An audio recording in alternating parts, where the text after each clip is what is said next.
Ladies and gentlemen, my mother thanks you. My father thanks you. My sister thanks you. And I thank you. A martini, shaken, not stirred. Elementary, my dear Watson. Today, I consider myself the luckiest man on the face of the earth. It's the Al Travis Show. Wouldn't be anything without a great guest, and I mean it with this guy for sure. Colonel DOGE, yeah, you heard him earlier. We mentioned that he wanted to talk about something that we weren't going to forget, but we often do when we do that. And literally, I had a guest in this slot who called and said he had to take his wife to the doctor and couldn't be here. And I told Senator Howe about it, and he goes, I'll be there. I thank you for coming back on, my friend. I really do. Get a call just before the show starts. Oh, by the way, I can't make it. But you're here, and I appreciate you. Thank you very much. Absolutely. And, and today is one of my busier days because I actually have to go in and actually work my regular job. And I have legislative things going on until about 9 o'clock tonight. So it is going to be a full day today. I thank you very much. The topic you wanted to bring up, and I think this is fascinating, and from the Democrats I've talked to about it, Senator Michelle Kent, I'll bring her name up. She says I'm completely wrong, that you and I, the Republicans, are misreading this, but it's the apathy or the lack of people who showed up. I'll use Hortman's seat, right? Melissa Hortman's primary for the Democrats was on Tuesday. The Republicans didn't, so obviously numbers are down a little. No Republicans had to show up. But the guy who won didn't clear 1,200 votes and actually could have won with 490. There weren't 2,000 people that voted. Doesn't that show something? I mean, the Hortman seat, everybody knew in that district it was coming up, right? And there is the problem is, most folks are busy living life. Yeah. And this voting stuff is an afterthought. People don't put enough emphasis on it. I mean, we had a county commissioner primary here. There was, 5 or 6 candidates. Mm-hmm. And there's in that district of that county commissioner seat, there's like just over 18,000 registered voters. Okay. Just over 1,400 voted. Wow. Less than 10%. So if you got 600 votes, you won. The highest vote getter was 500 and some votes. Next one was in the 400s. Next one was in the, just under 300. The problem is so then it goes on that people are really upset now that the person that they could have voted for or wanted to succeed is not moving on to the deal. They're talking about write-in candidate, all the rest of the stuff. And I'm going, where were you? They said, well, we didn't get the word, they didn't get the word out. I said, well, I went out and door knocked and lit dropped, well, you didn't let the BPOU know. Well, listen, if you didn't know there was a primary coming up, what do you just listen You're not much to of a BPOU. Fox News and CNN? I mean, do you not listen to local radio? Do you not get a local paper? What are you doing? So what does this lead you to believe? People to know. Yeah. And people will whine, and I get that. They miss the opportunity. There's apathy. So what does that do for the Republicans? Here's my take on it. You tell me how wrong I am.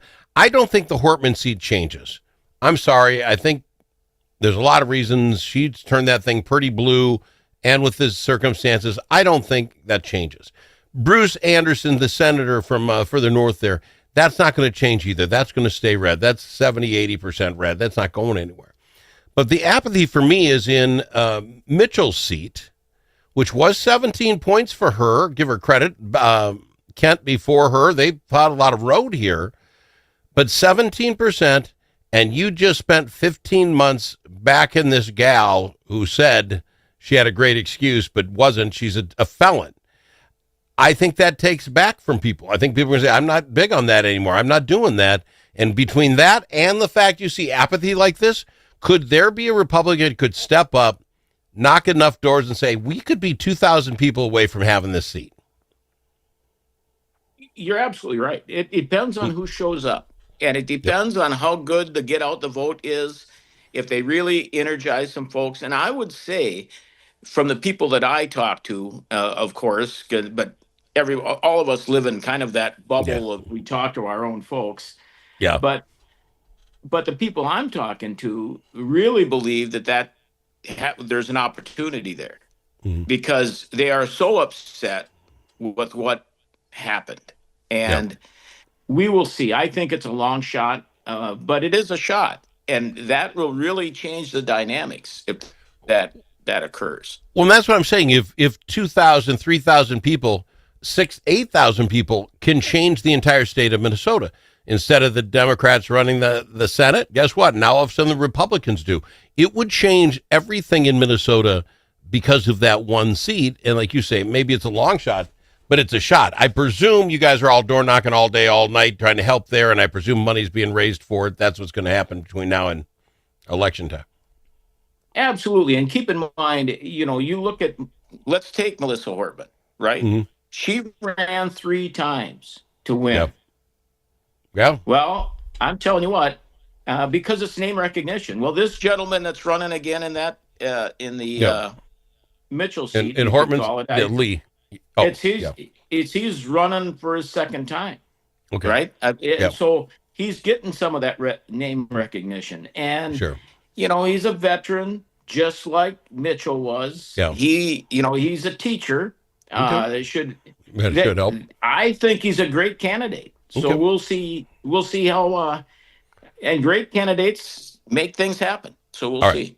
We're going to go to break a little bit early. On the other side, I'd like to talk to you about a couple of more things, and that would include being sued, the state of Minnesota, by the people who say you can't cut off our housing stability checks.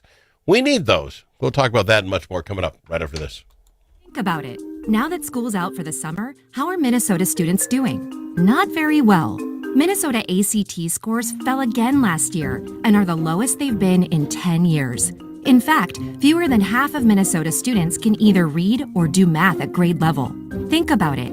We used to brag about our schools. Now we're losing to states like Mississippi. Visit AmericanExperiment.org for more information. Think About It is brought to you by Center of the American Experiment, Minnesota's think tank. Dust from livestock buildings can be harmful to your animals and to you. Coughing animals can lead to costly vet visits and other serious health problems. Now there's an environmentally safe solution for your dust problems. It's called Dust Lock. Dust Lock can control the dust all summer long with just one application. Protect your animals and your health with Dust Lock. Learn more at dustlock.com.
to know a guy that knows a guy. Al Travis.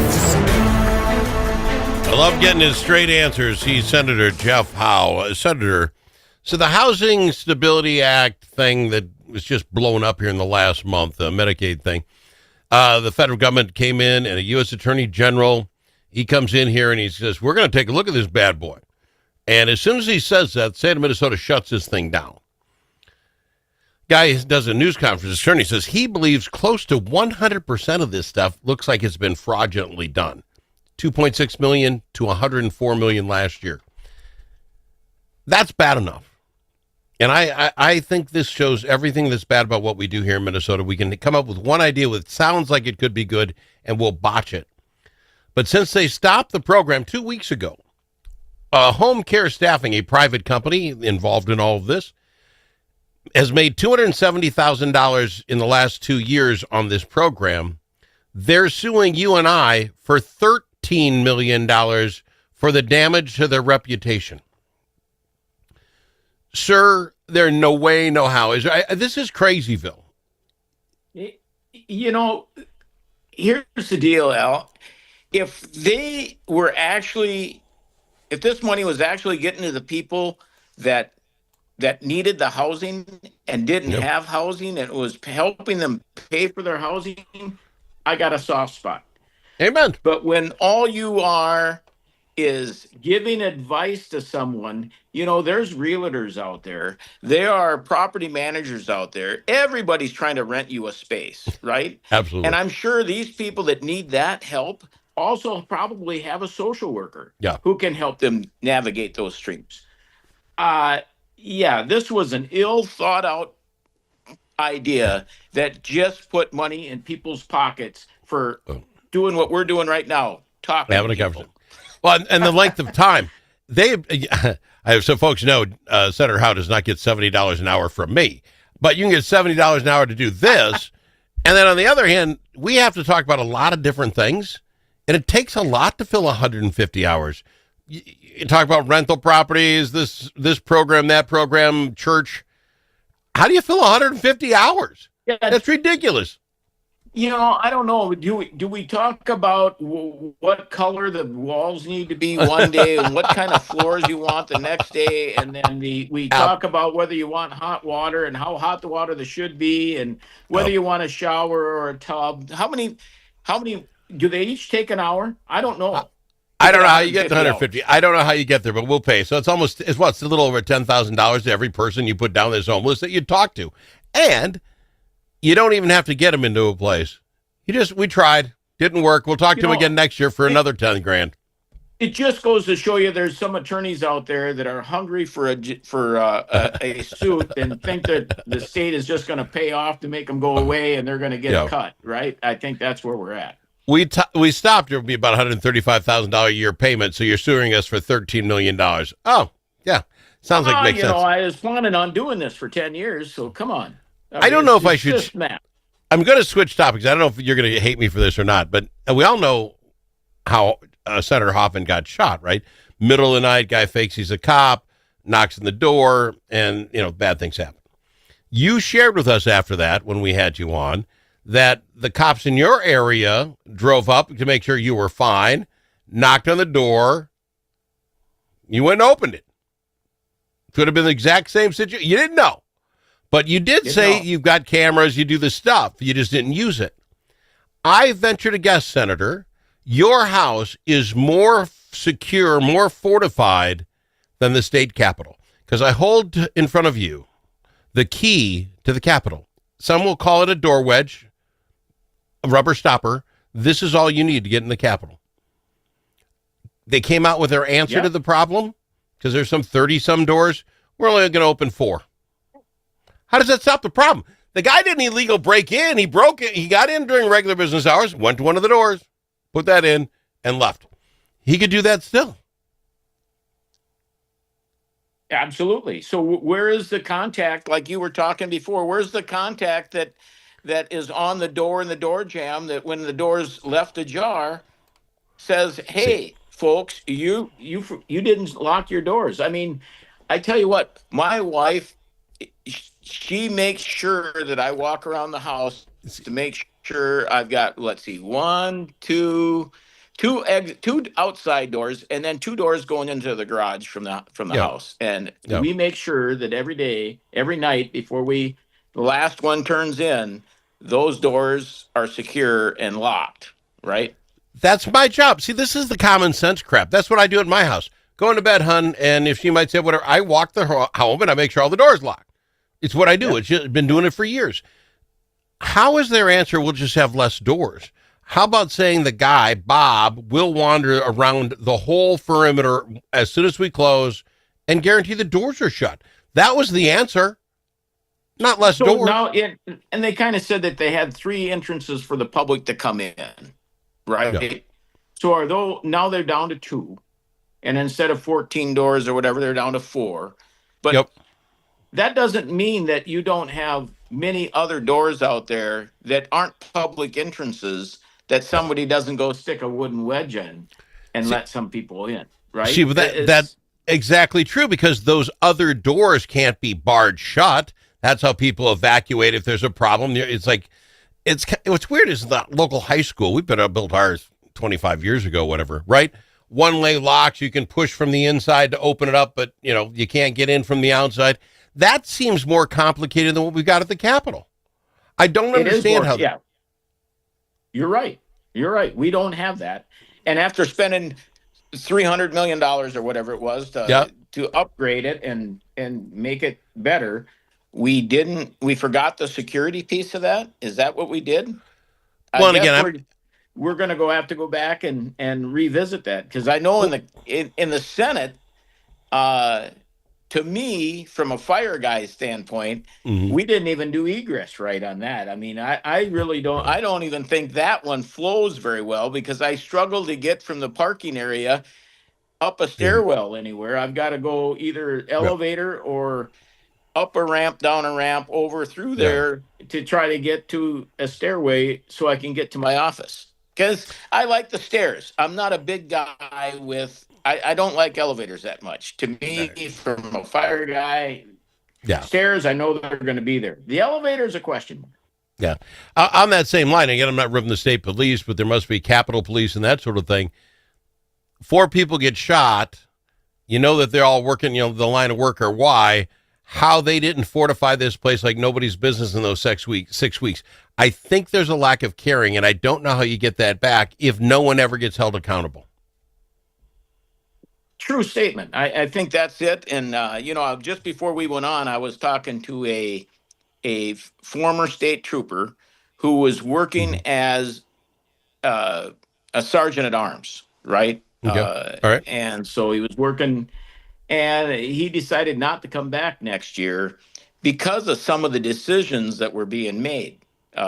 Besides, what they were having them do, coming down to, you can't wear a flag lapel pin because only Republicans wear that, and that's divisive. And I'm going, you got to be kidding that you're getting to that level of scrutiny. And that level of scrutiny on his uniform, but we didn't come up with how would anyone open the Capitol with a doorstop. And that's my point. Their focus is all wrong. Yeah. Right?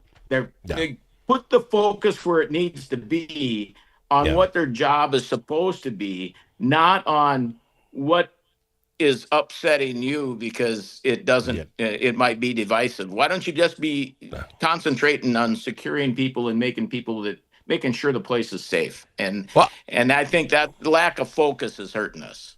I hope very much, sir, the last 30 seconds that you get in there and rattle some cages, because you're all my friends. All these folks that go up there, get on the show. I like you folks.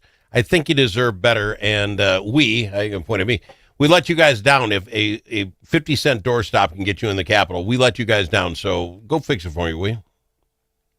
You know what? We'll try to fix that, but I think we fix that for all of us, not just for us. Fair enough. We make sure that, that guy could have went in there with a bunch of spray paint, ruined a bunch of stuff, and we need to do that for everyone. No. Speaking of which, you got to get a new chair for Bobby Joe Champion. Naked guy was sitting in that, and I don't want to sit in it. You just destroy it. I don't think so. I think the guy took a shower. I think we're good. So I'm a conservative at heart. If he wants a towel on top, we'll put a towel on top. All right. Senator Jeff Howe on the Al Travis Show. Appreciate you, my friend. I really do. Of one-sided media and divisive noise drowning out your conservative values? Take back